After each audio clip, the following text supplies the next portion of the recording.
take the grip with my forehand, I have a very strange grip. I use a Western grip. Usually when you play your forehand, a lot of people, they have a Continental grip. But I take my hand all the way over to the right side, because that way I can get a lot of topspin with my forehand. And I remember in the beginning that a lot of people that said to me that I have to change this stroke because this was not good for me to play. But I didn't listen, so I still continued to play the way it felt good for me. So I had a very strange grip, a Western grip. And a forehand, I start with the forehand. I put my left foot in front of my right. And usually you take your racket straight back with the forehand, with the swing, straight back. But I didn't do that either. When I hit my forehand, I had kind of loop on my forehand. I started low, I got high up, finished down, hit my stroke, and then finish up again. That's probably the way you shouldn't play, but it felt good for me. And that's how I hit my forehand. So I started low, went all the way up, went down,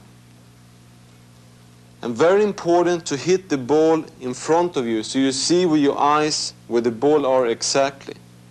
So I have control to see exactly where I should hit the ball, plus to have your head down, not to keep your head up. It's very important to keep it down and look at the ball. So I did that, and I finished very, very high up over the shoulders.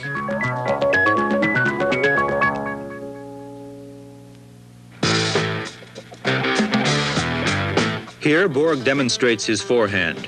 Notice how his grip is tighter when he makes contact with the ball than it is when he's preparing to swing.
First of all, you look at the grip. You turn your racket a little bit to the left, I call Eastern grip. And that was probably the only right grip I had in the beginning when I started to play tennis, was on my backhand. But the thing is that I hit my backhand with two hands. So I will explain now how I'm doing. I have an Eastern grip. I put my left hand right above the right. Just like this. So I have a feel of the racket. Very important in my backhand, now you take your right foot in front of your left. Very important thing is that you take the racket way behind your body, very low. Not up here or not here.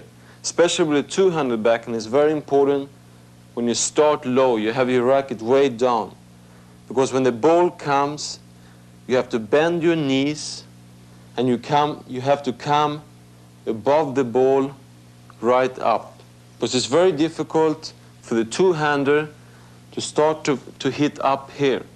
Because the ball gonna bounce very, very low or even high. But the thing is that you have to come under the ball. And that's more difficult for a two-hander. That's why you have to bend your knees. You have to have the racket very, very low to prepare yourself when the ball is coming. Say if the ball already passes the net, then you're ready with the racket behind your back, very low, and you have to get down in your knees, because now you have to come under the ball. So you hit, and the same thing here, you have to hit in front of your shoulders so you have contact with the eyes. And keep your head down, that's very important. And then the same thing with the forehand. I follow through and I go up above my shoulders. Watch how Borg places his feet. He's always thinking about his legs before his arms. The position of his feet is often the most important consideration in returning the ball.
The volley is one of the more difficult strokes. Usually when you start to learn something, you start to learn backhand and forehand because those are the more easier one. Volley is a little bit more difficult. So you use a continental grip. And with the thing with the volley is that it's very important to have a short swing. Like usually you start up here, as long as you can see with the eye where you have the racket. Because if you take it a little bit more behind your shoulder, then you don't have any control. You don't see exactly where you're going to hit the ball. You might be too late, then you're going to miss hit. You don't have the time to hit the ball. So very important thing is, you take up your racket here. You put your left foot in front of your right. And you just push the ball. You make a small push. So, very short swing, not too long. Because if you make a long swing, then you don't have time when the other guy is hitting the ball very hard. Because if you just block it with a short swing, then you have time to hit the ball. So very important, have the eye exactly where you see your racket. Make a short swing, very short. And the left foot in front of the right.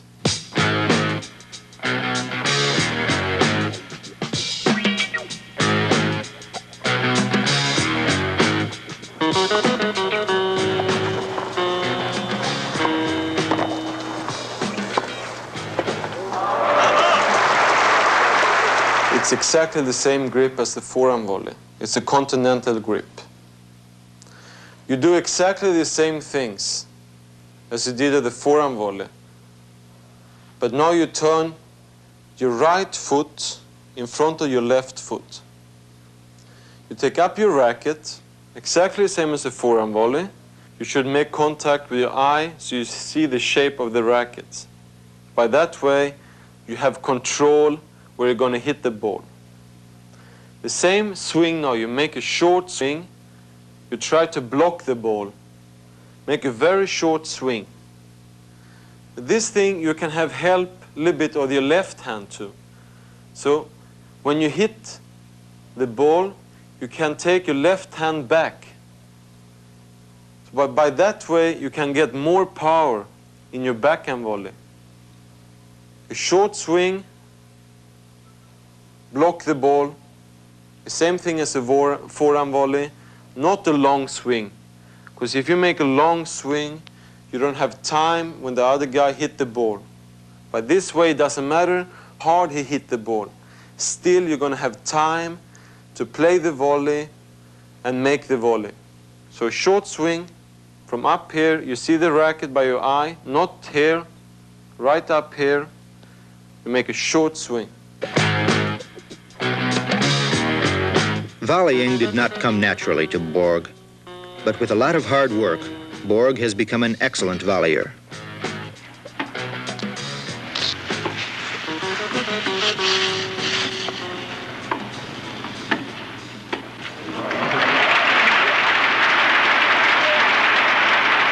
You have a Continental Grip. That's exactly when you shake someone's hand. You take just the rackets, called Continental Grip. The very important thing is the serve is where you put your feet to. I mean, all players, they have different movements where they're going to put the feet.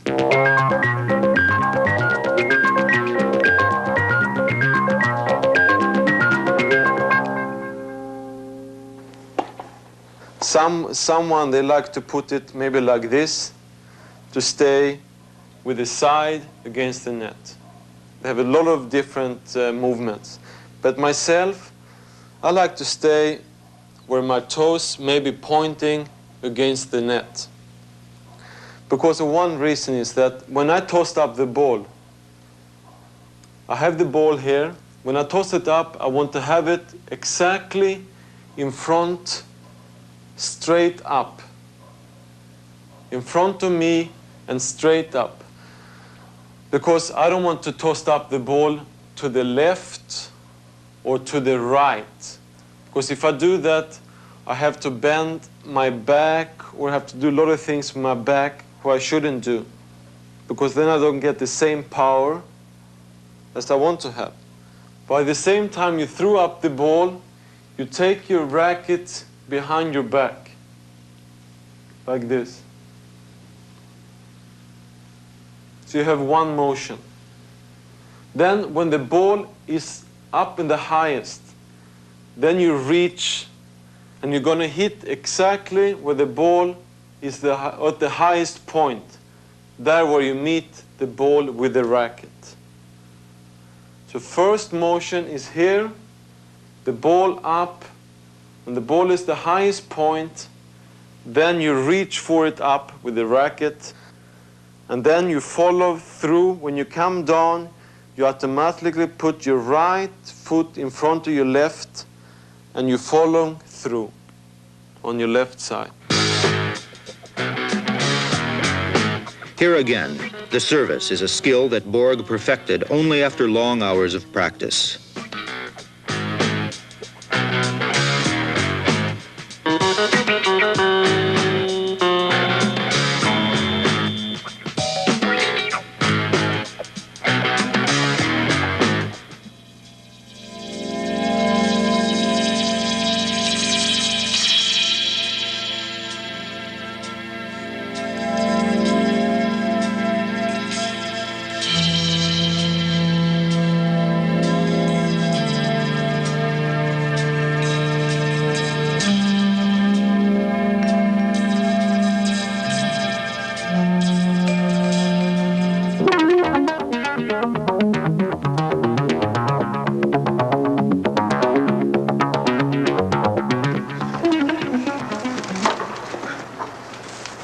Notice the perfect timing that the Swedish players always seem to have when serving.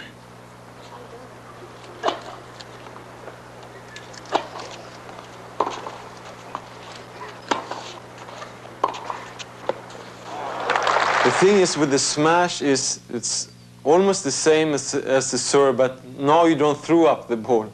You wait for the ball when the ball is coming.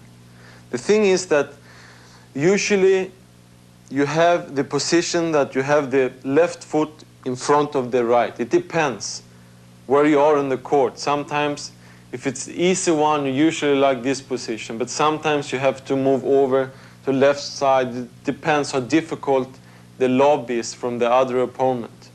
But usually when you see the ball are coming, sometimes you can point at the ball with your left hand to see exactly where they're coming. While you do that, usually you should have your rackets ready behind your back. Because if you don't have the rackets ready, then you might be too late when the ball comes. Because it's exactly the same as when they smash, as the serve, that you should hit at the highest point with the smash too. Because if you're not ready with the racket, the ball might come down more quickly, and then you maybe in the last second you have to hit it right above your head, and then you hit it too late, and then you're not going to make the smash. So be ready. You can point at the left hand when the ball are coming. Be ready with your racket behind your back and hit the ball at the highest point. And then with the same thing, you follow through with your right, you come down with the racket on the left side.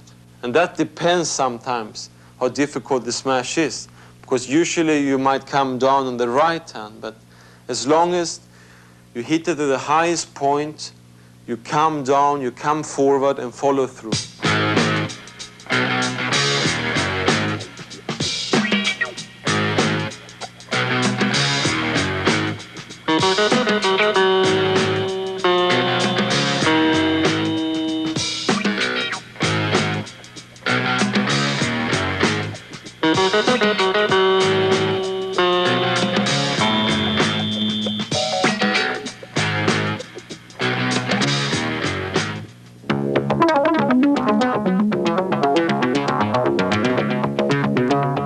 When Borg smashes, he may not always win a point, but he is sure to place the ball so that his opponent will have trouble returning it.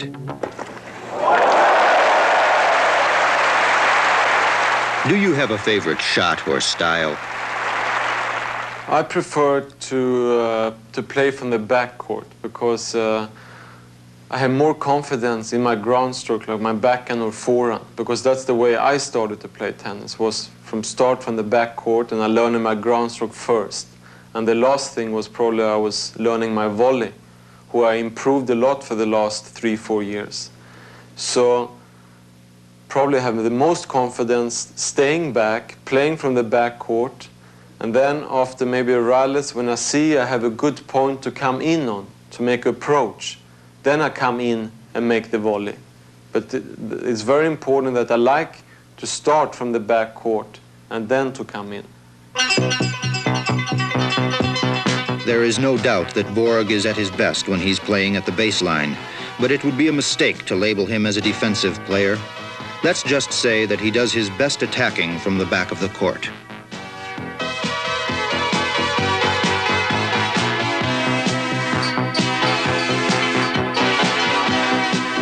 The top spin that Borg puts on his volleys gives the ball a long bounce, forcing the opponent back so that he is frequently out of position when Borg picks up the return and delivers a winning passing shot. If there is any doubt about Borg's ability to volley, one need only remember the 1978 final at Wimbledon, when Borg outlasted Jimmy Connors for the title. What advice do you have for young people aspiring to play tennis competitively? I think the important thing is that maybe when they started to play the first couple of years, they take it very, very easy. Not easy, they play a lot, but just for fun, maybe with friends or whatever. Don't take it too serious. Because if you take it too serious in the beginning, then you might get tired or you might get fed up a little bit later. So very easy in the beginning, just enjoy yourself. You can play a lot, but just have fun. Then a little bit later, maybe they take it more serious and they start to get maybe a coach, or they start to play tournaments or whatever. And another thing is that, I mean, to improve yourself, the only thing is that to practice a lot, to spend a lot of time on the tennis court. Play as much as you can. And I mean, that's probably the most important thing, that play, play and play and play.